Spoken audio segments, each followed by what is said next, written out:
Hari ini aku bakal bahas sesuatu yang agak sensitif tapi jujur seru banget buat dikuliti, yaitu perbandingan writing light novel antara Rosidere dan Ototen. Tapi sebelum itu, aku mau disclaimer dulu ya, daripada kalian nanti marah-marah ke aku di sini tuh bukan bermaksud buat mengadu domba antara dua fandom seri ini, karena pembahasan ini tuh pure opini pribadiku sebagai pembaca kedua light novelnya.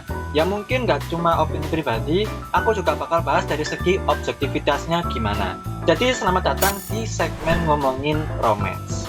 Nah, kenapa aku pengen bahas dari segi kualitas writingnya? Selama aku membaca dua light novel ini tuh dari segi writing development, plot, dan kedalaman karakter, Rosidere tuh bisa dibilang selangkah atau bahkan 3 langkah lebih maju daripada Ototen. Jangan marah-marah dulu lah, sabar, lebih sabar. Karena aku juga bakal bahas perbedaannya Mas Sachika dan Amane. Toh mereka berdua ini kan MC dari genre romcom kan? Jadi apple to apple lah buat di compare. Oke, kalau ngomongin Amane itu sebenarnya tipe MC yang realistis banget secara perkembangan karakternya ya. Di awal cerita kan dia digambarkan sebagai cowok yang suram, agak berantakan, dan punya masalah yang lumayan rumit karena masa lalunya tuh. Nah, seiring berjalannya novel, dia tuh mulai berproses karena adanya benang merah. Benang merahnya siapa? Ya pacarnya sendirilah, si Mahiru itu. Dia tuh mulai merawat diri, belajar masak, rajin olahraga, bahkan ya peringkat akademinya tuh melonjak dari posisi 26 ke peringkat 6 di sekolah. Itu semua demi bisa pantas bersanding di sebelah Mahiru. Ya kalau secara perkembangan karakternya bagus kok, bahkan ini ya udah pas banget.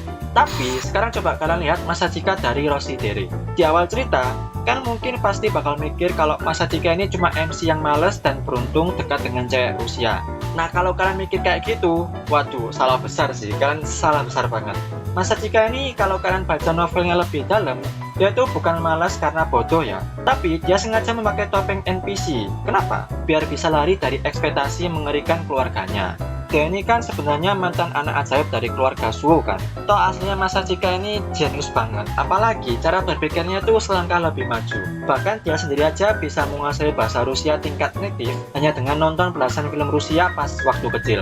Ditambah lagi, dia tuh udah memegang sabu hitam karate sejak kecil dan punya kemampuan judo serta kendo setara tingkat 3 sabu hitam. Terus dia juga kan ahli piano tuh. Dia bahkan bisa menangin kompetisi piano melawan orang yang latihan tiap hari. Padahal ya dia sendiri udah gak megang piano selama 5 tahun.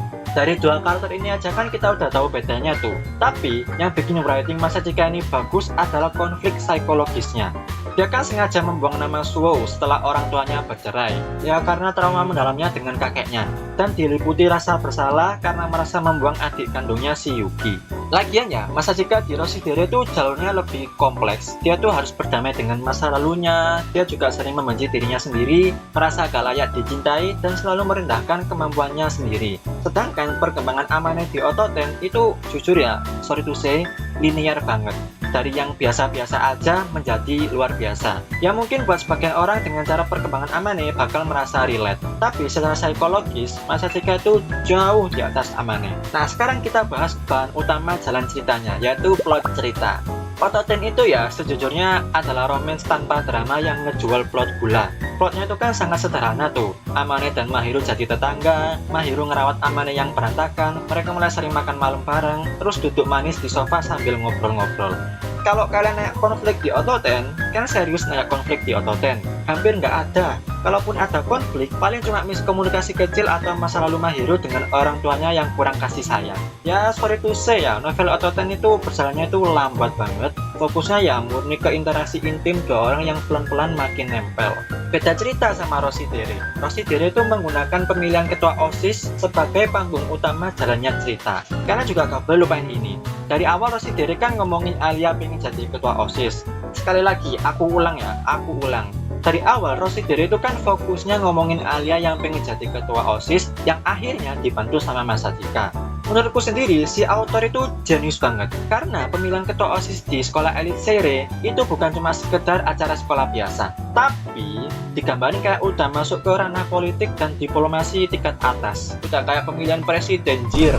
Nah, disinilah peran pentingnya Mas Sachika. dia menggunakan kemampuan analisisnya dari belakang layar buat mengangkat Alia yang awalnya dicap sebagai putri yang kesepian, kaku, dan gak punya temen, biar bisa bersaing melawan Yuki yang merupakan kandidat terkuat. Di sepanjang novel, karena itu bakal dikasih banyak plot, entah itu kayak main games, debat publik yang intens, negosiasi antar klub olahraga, sampai yang paling ingat aku jelas tuh intrik sabotase keluarga bangsawan. Anjay, udah kayak di kerajaan anjir. Dan kalau ngomongin romansnya, di Rosidere, romansnya itu terikat langsung dengan progres politik OSIS dan penyisilan drama keluarga besarnya Suo ya. Jadi kalian bakal merasa jalan ceritanya itu nggak linear dan terkesan lebih jauh dinamis aja dan bikin kita terus penasaran. Sekarang mari kita ngomongin heroin di ceritanya. Kita ngomongin dulu si Mahiro lah. Mahiro ini kan selalu dibilang sempurna tuh. Wong sebutannya aja malaikat tuh. Dia tuh juga pinter kan, cantik dan bisa masak. Saiki-san itu emang sengaja kok menulis Mahiro sebagai representasi gadis ideal buat fantasi pembacanya. Tapi efek sampingnya apa? Efek sampingnya itu karakter pendukung di Ototen itu terasa hambar banget dan cuma berfungsi sebagai pelengkap aja. Nah, di Rosidere itu beda banget. Penulisan karakternya jauh lebih berani, mau itu hero utama ataupun karakter sampingannya. Pertama, kita bahas Alia dulu lah. Alia itu bukan karakter sempurna. Sekali lagi, bukan karakter sempurna. Di awal aja, dia tuh udah keras kepala, penyendiri, dan seringkali nggak bisa menyelesaikan masalah sendiri tanpa bantuannya Masachika. Tapi, justru karena ketidaksempurnaannya itulah perkembangan karakter Alia dari yang cewek kaku menjadi orang yang bisa lebih jujur sama perasaannya dan belajar buat gimana sih caranya bekerja sama dalam tim. Yang kedua, supporting karakter di Rosidere itu luar biasa aktif. Ambil contoh kayak Yuki, adik perempuan Masachika yang di depan publik tampilnya tuh anggun layaknya putri bangsawan, tapi aslinya otaku dan brokon banget. Kalian pasti tahu sendiri lah bagaimana interaksi antara Masachika dan Yuki. Itu tuh nyenengin banget kan. Tapi di sisi lain, Yuki juga sangat cerdas dan bisa menjadi rival politik yang menakutkan bagi Alia itu sendiri. Belum lagi ada Masya kan. Ya ini yang kata orang-orang best inilah, best apalah. Kalian nggak tahu aja di light novel Masya ini berbeda dari yang kalian pikirin. Masya itu kan kakaknya Alia yang punya sifat anggun dan penyayang banget tuh. Tapi ini perlu kalian garis bawahi ya. Di balik sifatnya itu, ternyata dia adalah gadis masa kecil yang sangat dicintai Masachika. Dia juga yang nyiptain konflik cinta segitiga yang emosional dan penuh dilema moral. Ya seperti yang aku singgung barusan tadi. Dan ini yang paling dinotis banyak orang. Gak usah aku sebut, kalian pasti udah tahu ya, yaitu si Nonoa. Asli ya, Nonoa ini tuh udah kayak Mami di Kanokari. Tahu kan Mami di Kanokari? Udah kayak penggerak plot jir. Ya kelihatannya kayak gadis modis biasa tuh. Tapi aslinya tuh dia manipulatif banget. Jadi, setiap karakter pendukung di Rosidere itu punya motif, latar belakang, dan peran yang krusial banget buat jalannya cerita utama. Ya, mereka ya bukan cuma pelengkap aja gitu loh yang numpang lewat, tapi benar-benar membuat dunia Rosidere itu nggak hambar dan jauh lebih dinamis. Jadi, kesimpulannya gimana? Kalau kalian cari cerita yang murni buat healing, tanpa drama dan fokus ke satu pasangan aja, ya Ototen boleh lah buat jadi pilihan. Tapi, kalau kita ngomongin soal kualitas writing secara keseluruhan, mulai dari kedalaman psikologis karakter utama, kompleksitas plot cerita, dinamika karakter pendukung, sampai penyelesaian konflik, nah itu udahlah. Rosidere jelas berada di level yang sangat berbeda dari Ototen. Overall buat aku sendiri, cerita Rosidere dan Ototen itu sama-sama bagus kok, dengan caranya masing-masing ya. Tapi kan balik lagi, ini aku ngomongin soal objektifnya itu gimana. Ya yang dari aku omongin itu tadi. Jadi ya jangan sampai marah-marah ke aku, apalagi nuduh aku hater Ototen. Ya oke lah, aku dituduh hater Ototen, aku nerima kok. Tapi kan ini aku objektif guys. Apalagi kalau kita lihat Ototen season 2 kemarin. Apalah yang hujan jir, dibilang romance kalau nggak cuman ya tidur bareng. Terus apalagi ya, aku lupa sih. Pokoknya di season 2 kemarin tuh full hujatan. Ya itu juga karena efek samping cerita yang dibawakan Ototen kan. Jadi ya orang-orang merasa kayak hambar lah, apalah ini romance kok gini gitu kan. Tapi menurut kalian sendiri gimana? Aku pengen tahu dari sudut pandang kalian itu gimana ya. Mungkin segitu dulu buat video kali ini. Jangan lupa buat like dan share video ini, subscribe juga coy, jangan lupa ya.